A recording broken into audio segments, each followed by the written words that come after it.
Hello, let's do what I eat in a day while travelling. So मी माझ्या फॅमिलीसोबत ह्या वीकेंडला गेली होती कर्जतला. ब्रेकफास्ट तर आम्ही घरीच केला आणि आम्ही लंच केला कर्जतमध्येच अपूर्वा नावाच्या हॉटेलमध्ये, जिथे आम्ही मस्त garlic naan, paneer, veg mix भाजी, फ्राईड राईस, दाल खिचडी हे सगळं खाल्लं. हे सगळं खाल्ल्यानंतर कोक तर मॅन्डेटरी आहे. ऑन द वे हे आम्ही जांभूळ घेतले होते, हे खूप छान आंबट गोड लागतात. इव्हिनिंगमध्ये आम्ही मस्त एक छोटंसं पिकनिक सेटअप केला, जिथे आम्ही चीज प्लॅटर, सम चाय, कॉफी, बिस्किट्स हे एन्जॉय केले. हा मस्त व्ह्यू पण एन्जॉय केला.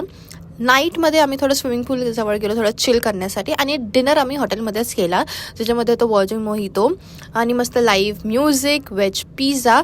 जेवण खूप छान होतं. It's 10 on 10. म्हणजे व्हेज नॉनव्हेज दोघं खूप छान ऑप्शन्स होते आणि खूप वाईड रेंज होती. मॉर्निंगमध्ये ब्रेकफास्ट पण इन्क्लुडेड होता, तर जिथं अनलिमिटेड ब्रेकफास्ट होता. मी तर खूप पोट भरून खाल्लं. And that's it for all. See you next time. Until